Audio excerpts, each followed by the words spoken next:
좀 전말을 좀 보면 3장 이제 1절부터 이제 시작이 되는 내용에 어떻게 보면 결론이라고 할 수도 있죠.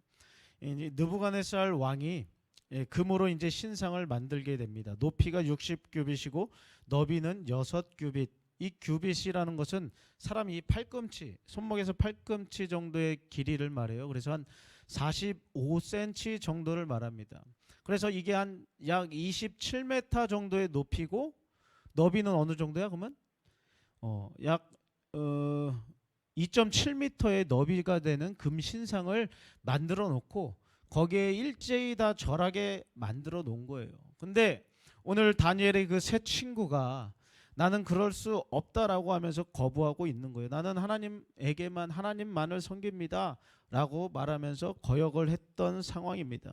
그렇게 된 상황 가운데 이제 풀무불에 던지게 되는데 7배나 더 강하게 막 불을 막 더 지펴라 막 그랬던 것 같아요. 여기서 7배라는 것은 성경에서는 7이라는 건 완전수를 의미할 때 많이 씁니다. 그래서 이게 원래보다 더 7배 실제적으로 더 대피할 수도 있겠지만 완전히 대피라 이거야. 엄청 대피라 이거야.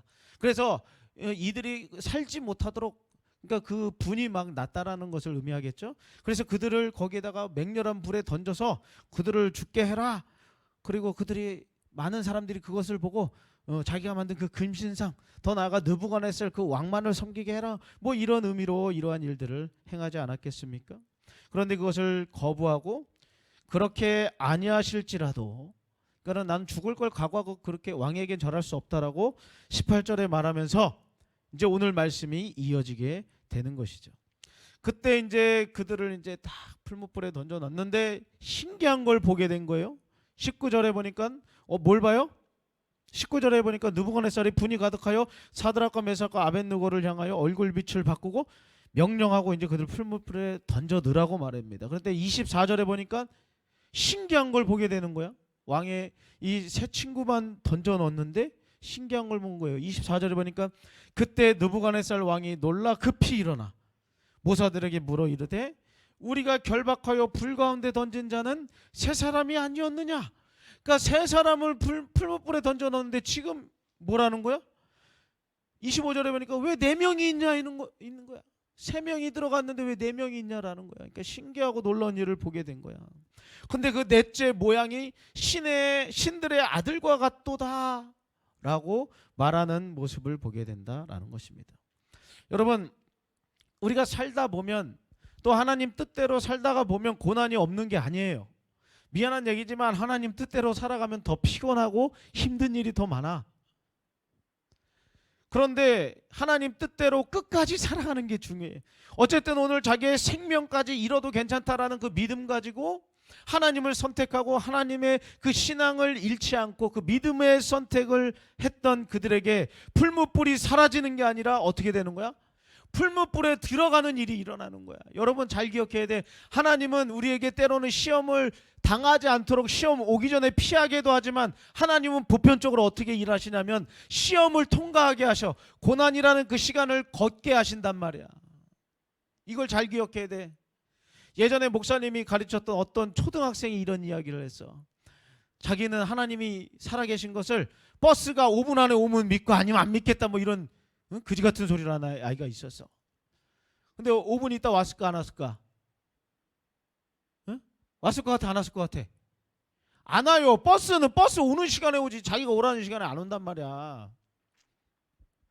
막 이런 식으로 막 기도해놓고 막 자기가 원하는 걸 막 갖다 대는데 하나님은 보편적으로 우리에게 고난이라는 시간을 통과하게 하시는데 오늘 그 넷째 사람의 모양이 바로 신들의 아들과 같은 모양이었다라고 말씀하는 것처럼 그 신들의 아들과 같은 형상을 예수 그리스도로 볼 수도 있고 하나님이라고 볼 수도 있고 하나님이 보내신 뭐 가브리엘 천사라고 볼 수도 있어. 어쨌든 그 고난의 현장 속에 누가 함께 하신다는 거야? 하나님의 능력과 하나님의 권능이 우리와 함께 하신다라고 성경은 우리에게 말씀하고 있는 거야. 그러니까 여러분들이 착각하면 안 돼. 신앙생활이라는 것은 우리가 믿음대로 살아간다는 것은 어려움을 겪지 않는 게 아니야. 어려움 가운데 걸어가지만 그 가운데 누구와 함께 하는 거야? 하나님이 하나님과 함께하는 사람들이 바로 믿음의 사람들이라는 거예요. 그래서 우리에게 기도 제목이 좀 바뀌었으면 좋겠어. 내 앞에 이런 어렵고 힘든 고난을 치워주세요가 아니라 이 고난 가운데 함께 하시는 하나님을 바라보게 하시고 그 하나님과 동행하는 그 기쁨을 누릴 수 있는 우리가 되게 해달라고 기도의 제목을 바꿀 수 있는 우리 모두가 되기를 주님의 이름으로 축복을 드립니다. 여러분, 믿음대로 살아도 고난은 받게 돼요. 하나님이 내버려 두시니까 때로는 원망을 할 수도 있어. 하나님 왜 나에겐 이런 어려움을 주십니까? 쟤는 믿음도 없는데 그렇게 잘 살고 잘 먹고 잘 사는데 왜 나에게는 이런 어려움이 닥치는 거예요? 나 하나님 뜻대로 살았잖아요 라고 원망이 들 때도 있어요. 그러나 기억하십시오. 그 사람들은 잘 먹고 잘 사는 가운데 자기만 있지 우리는 어렵고 힘들지만 하나님이 함께 하신다는 거예요. 우주 만물을 창조하고 지배하고 인생의 역사 이 하나님 손에 달려 있잖아. 근데 그 하나님이 나와 함께 하시니까 그걸로 된 거야. 오늘 말씀에는 이들이 어떠한 그 줄 타는 냄새도 옷이 타는 냄새도 안 났다라고 그러고 얼마나 감사해. 타지 않아서 감사하기도 하지만 이들은 이미 이 몸을 던졌을 때 나는 죽었습니다라고 이미 이들은 그 던진 내 목숨을 내어 던진 그 믿음인 거야. 이미 이들은 죽은 거야. 나는 죽기를 각오한 거야. 그런데 하나님이 그들에게 놀라운 은혜와 역사로 건져주시는 은혜를 이들은 맛볼 수 있었다라는 것입니다. 더 좀 우리가 뭐 어려운 일 안 당하면 가장 좋겠지만 그럼에도 불구하고 하나님이 그 가운데 우리를 홀로 두지 아니하시고 우리와 함께 하신다는 사실이 우리에게 힘과 능력이 되고 위로가 될 수 있기를 주님의 이름으로 부탁을 드립니다. 나 혼자가 아니라 하나님께서 나와 함께 하심을 우리는 믿어야 돼. 그래서 이것을 우리가 굳게 믿으면 또 다른 믿음의 여정을 갈 수 있는 거야. 여러분들의 인생이 막막해 보일지라도 여러분들의 삶이 비록 지금 답답한 상황 가운데 있을지라도 지금은 뭐 세상이 코로나로 다 막혀 있는 것처럼 정말 뭐 마음껏 할 수 없는 그런 상황일지라도 하나님이 그 가운데 나와 함께 하신다라는 것을 믿으면 여러분들의 인생은 더 답답한 인생이 아니라 더 밝은 미래가 있을 뿐이야. 하나님은 여러분들에게 가장 좋은 것을 주시기 때문이야. 하나님은 여러분들의 인생을 얼마든지 뒤집어서 고난에서 기쁨의 자리로 들어 올리실 수 있는 분이기 때문이야. 근데 우리는 이렇게 기도하지. 하나님 나를 올려주시면 내가 하나님 잘 섬기겠습니다. 하나님 나에게 물질을 주시면 하나님 앞에 드리겠습니다. 하나님 나에게 건강을 주시면 하나님께 몸을 드리겠습니다. 반대로 한번 해봐. 내가 몸을 드렸더니 건강이 생겼어요. 하나님 앞에 시간과 물질을 드렸더니 하나님이 또 더 드릴 수 있는 물질을 주셨어요. 이렇게 간증하는 사람이 더 멋있는 거 아니야? 세상 사람, 믿음이 연약한 사람, 대충 어떤 신을 믿는 사람들도 다 그래. 저 옆에 저기 수진상가 여기 뭐야?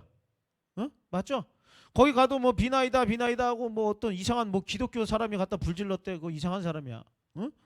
근데 거기에 목사님 딱 그 절 좀 갔다 왔어. 저번에 한 2주 전에 절에 갔다 왔는데 뭐 봉양하고 이런 거 아니야. 그냥 갔는데 거기 뭐라고 있냐면 뭐 무슨 뭐가 해서 1천 뭐 이름 써 있으면서 문자 갈 사람 얼마, 뭐 할 사람 얼마 뭐 다 써 있더라고. 정성을 들여서 우리 한번 뭐 해보자 뭐 이런 식으로 딱 써 있어. 그래서 뭐 얼마 이렇게 다 가격이 써 있고 그거 하실 분들을 모집하고 있더라고. 만약 교회에서 그랬다 생각해봐. 교회에서 뭐 돈을 내라 그랬니 어쨌니 막 이러면서 막 엄청 비난할 걸. 그걸 보면서 참 여러 가지 생각을 했어. 이거 불질르는 놈이 문제이겠지만 놈인지 뭔지 모르겠지만 어쨌든 믿지 않는 사람들, 우상을 섬기는 사람들도 그런 기도는 해. 내 자식 잘 되게 해달라고, 합격하게 해달라고, 이번에 승진하게 해달라고, 좋은 대학 가게 해달라고, 우리 아이들이 좀 더 나은 삶을 살게 해달라고. 안 믿는 부모도 자기가 믿는 신, 뭐 별 이상한 신에다가 다 그렇게 기도를 한단 말이야. 근데 우리의 기도가 그렇게 똑같은 수준의 기도일 수는 없는 거야. 하나님은 우리에게 고난을 피하게 해달라고 기도하라고 말하는 게 아니야. 그럼에도 불구하고 너희들이 끝까지 믿을 수 있냐? 우리가 믿음으로 나아갈 때 그 고난 중에 함께 하시는 하나님을 믿으라는 거야. 그 하나님을 믿고 한 걸음 한 걸음을 담대하게 나아가라고 말씀하고 있는 거야. 그게 반전 아니겠어? 세상 사람들은 뭐가 잘 되면 드리고 뭐하면 드리지만 우리는 떨어졌음에도 감사하고, 아직 안 떨어졌지만, 그리고 안 되는 것 같아도 감사하고, 없는 것 같아도 감사하고. 여러분, 중국의 진짜 갑부들은 그지 같은 옷을 입고 다녀요. 막 명품으로 막 그렇게 떡칠하지 않아. 어정쩡한 사람들이 막 잘 사는 것처럼 하지. 마찬가지야. 신앙도 마찬가지야. 막 어정쩡한 사람들이 막 이렇게 막 설쳐대지. 고수들은 그렇게 하지 않아. 잠잠해. 뭔 일이 일어나도. 목사님은 하수잖아. 조금만 뭐 막 반경되면 막 이렇게 올랐다가 막 이러는데 여러분들은 그러지 마. 고수처럼 딱 뭔 일이 딱 벌어져도 요동하지 말고. 왜? 이러거나 저러거나 하나님이 우리와 함께 하시면 되는 거 아니겠습니까? 이 믿음 가지고 살아가십시오.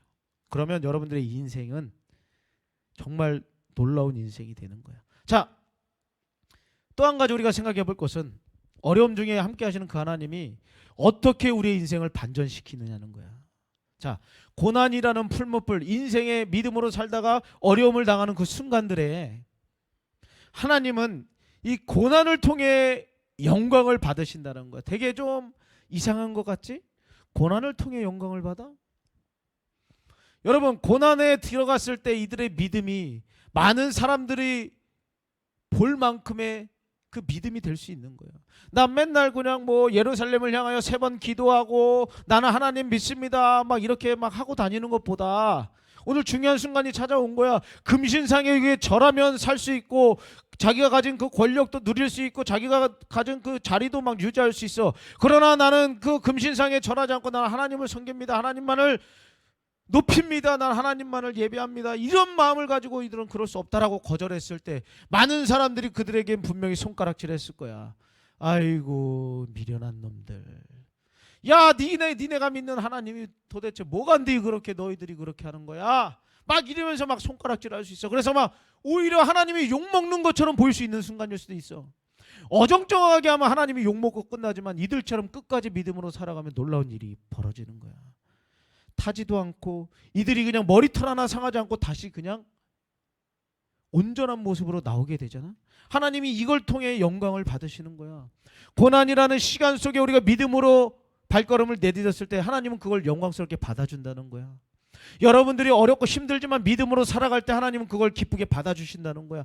여러분들이 어느 좋은 대학 가야 하나님이 영광 받으시는 거 아니야. 여러분들이 하나님께 얼마를 들여서 하나님이 영광 받아주시는 거 아니란 말이야. 여러분들이 뭐 하나님 앞에 많은 봉사를 해서 하나님 영광 받아주시는 거 아니야. 물론 받으실 수도 있겠지만 그게 영광 받는 기준이 아니라는 거야. 영광이라는 건 하나님의 이름을 높이는 거잖아. 근데 솔직히 생각해봐. 나도 좀 좋아지고 하나님도 좋아지면 영광 받았어요 이렇게 하지만 정말 나는 고난의 자리에 있지만 그 고난에 내가 믿음으로 살아가는 걸 통하여 하나님이 영광 받으신다라고 성경은 그렇게 말하고 있는데 우리는 그렇게 살지 못할 때가 얼마나 많냐고. 믿는다고 하는 부모님들조차도 그럴 때가 많아요. 작년에도 이맘때 얘기한 것 같아. 지방대 갔다고 하나님 앞에 감사하며 현금 드리는 사람 못 봤고 하나님이 인도하셨다라고 말하는 사람 못 봤어. 근데 뭐 인서울하고 뭐 하고 좀 괜찮은 데 가면 하나님이 도와주셨어요. 뭐 딴 사람은 안 도와줬간디? 다 도와주셨어 내가 볼 땐. 근데 우리의 믿음이 그렇다라는 거야. 우리의 생각이 그렇다는 거야. 그 관념을 깨부셔야 돼. 하나님은 고난이라는 그 자리에서 우리가 어떻게 사느냐 그걸 통해서 영광 받아주신다는 거야. 여러분 다 잘 되는 사람만 있으면 뭐 어떻게 되는 거야. 하나님은 잘 되는 사람을 통해서도 영광 받으시지만 평범하게 때로는 어렵게 힘들게 살지만 믿음으로 사는 사람을 통해 더 영광 받으실 일들이 더 많아. 왜냐하면 잘 되는 사람은 적지만 어렵고 힘든 사람이 더 많기 때문이에요. 그러니까 여러분들이 기억할 것은 뭐냐면 죽었다고 생각하는 그때 사람으로 어떻게 할 수 없는 그 자리까지 믿음으로 나가야 돼. 어설프게 하지 말고 그냥 끝까지 한번 가봐. 믿음으로. 중간에 포기하지 말고. 그러면 끝까지 믿음으로 살아간 그들을 하나님이 반드시 높이는 때가 와. 그러니까 걱정하지 마. 중요해. 어정쩡하게 믿음으로 가다가 도중에 포기하면 욕먹어. 하나님도 욕먹고 아이고 그럴 줄 알았어 이런 소리 듣게 돼. 그런데 믿음으로 끝까지 가봐. 하나님이 여러분들을 어떻게 높여주시는지 하나님이 여러분들을 통해서 어떻게 영광을 받으시는지 한번 끝까지 가보라는 얘기야. 그러니까 어정쩡하게 믿는 척하지 말고 끝까지 믿어버려. 알겠죠? 어정쩡하게 믿는 척하면 학교에서도 친구들한테 따당한다. 분당 우리 교회 이찬수 목사님 아주 좋은 이야기를 했어. 여러분 뭐 기독교 뭐 전 모씨 있잖아. 정광 그 아저씨. 그런 분들이 막 앞에서 막 기독교 욕먹. 여러분 이 생각을 바꿔야 돼. 기독교를 욕먹인 게 아니라 그 사람이 이상한 사람인 거야. 예수님은 한 번도 세상에 대해 욕먹을 짓 하신 분이 아니야. 예수님이 욕먹을 이유가 없어. 그 사람의 신앙이 잘못된 거고 그 사람이 잘못됐는데 싸잡아서 세상은 비판할지 모르지만 우리도 그렇게 생각하면 안 돼. 그 사람이 이상한 사람이지 예수님이 이상한 사람이 아니야. 우리가 믿는 하나님이 이상한 게 아니라 그 사람이 이상한 거야. 그러니까 여러분들 세상에서 누가 기독교 핍박해도 어깨 당당히 피고 다니란 말이야. 그 인간은 그럴지라도 나는 안 그렇게 살 수 있다라는 그런 말을 할 수 있는 사람이 되자는 거야. 말씀을 정리하도록 하겠습니다. 여러분 완전 바닥까지 내려갔을 때 하나님이 높여주면 그것만큼 얼마나 역전 대단하지 않아? 역전승이 재밌잖아. 지다가 이기면 재밌는 거야. 우리 인생이 세상에서 볼 땐 믿음 지키다가 아이고 저 바보 그냥 아이고 참 안 됐다 안 됐어 저거 믿음이 뭐라고 이런 얘기 듣는 그 순간에 여러분들이 끝까지 믿음으로 살다 보면 하나님이 오늘과 같은 놀라운 이 다니엘의 새 친구와 같이 회복의 역사 있을 뿐만 아니라 하나님의 영광이 드높임을 받아. 그래서 다시는 하나님의 이름을 욕되지 못하게 하고 하나님에 대해서 경솔히 말하는 사람을 쪼개버리라고 그러잖아. 그런 날이 올 수 있도록 그거는 우리들의 믿음이 있을 때 만들어지는 거야. 우리의 믿음의 삶의 여정이 있을 때 하나님 그렇게 영광 받으시고 높임을 받으실 수도 있는 거야. 여러분들이 교회라는 이곳에서 아무리 하나님 막 이름 막 찬양하고 아멘하고 교회에서 봉사 많이 하고 이런 것도 물론 필요하지만 더 중요한 건 이 문을 나서는 순간부터야. 여러분들이 이 문을 나서서 여러분들의 부모님에게 말과 행동, 친구들에게 어떻게 행동하는지 믿음으로 사는지 안 사는지 그 여러분들의 발걸음을 통해서 하나님의 영광이 드러나는 거야. 그러니까 부탁할게. 부모님들한테 좀 짜증 좀 내지 마. 부모님들도 짜증나. 예수 믿는 아들, 딸이 집에 가서 막 소리 지르고 짜증내고 그러지 말자는 거야. 목사님도 고칠게. 목사님도 짜증 요즘 너무 많이 내고 있어. 응? 목사가 한번 들어봤어? 우리가 이 문을 나서부터 이제 하나님 사람처럼 더 많이 살자고. 믿음으로 살아보자고. 그러면 그거는 지나가 그냥 걱정하지 마. 하나님이 높여주신다고. 오늘 말씀이 그렇게 얘기하잖아. 이 다니엘의 새 친구들과 같은 이들이 믿는 하나님이나 우리가 믿는 하나님이나 같은 하나님이잖아. 우리에게도 이런 믿음 달라고 기도하고 어떤 순간에서도 요동치지 않고 나와 함께 하시는 하나님을 바라보며 승리하기로 다짐하는 우리 모든 친구들 되기를 주님의 이름으로 부탁을 드립니다. 기도하겠습니다. 사랑의 하나님 아버지, 믿음으로 사는 게 정말 힘들지만 믿음으로 제대로 살아보지 못한 내 삶이 더 후회가 됩니다. 다니엘의 새 친구는 하나님 이름 지키겠다고 그 신앙 지키겠다고 생명까지 내어 던졌는데 정말 나에게는 이런 믿음이 있는지 돌아보게 됩니다. 우리 모두에게 이와 같은 믿음 주셔서 험한 세상 살지만 하나님의 이름 다른 것과 바꾸지 않겠다라는 결단이 우리 가운데 있게 하시고 그 믿음대로 살아갈 때 고난을 피해가는 게 아니라 고난 가운데 지나가더라도 하나님이 나와 함께 하시는 것 때문에 감사하고 기뻐하고 담대한 믿음 가지고 세상에서도 주님 붙잡고 떳떳하게 살아가는 우리 모든 고등부 친구들 되게 도와주옵소서. 그래야 우리의 삶을 통해 하나님 영광 받아주시고 누구 하나 하나님을 만홀히 여길 수 없는 그날이 속히 올 수 있도록 도와주옵소서. 감사드리며 우리 주 예수 그리스도의 이름으로 기도 올립니다. 아멘.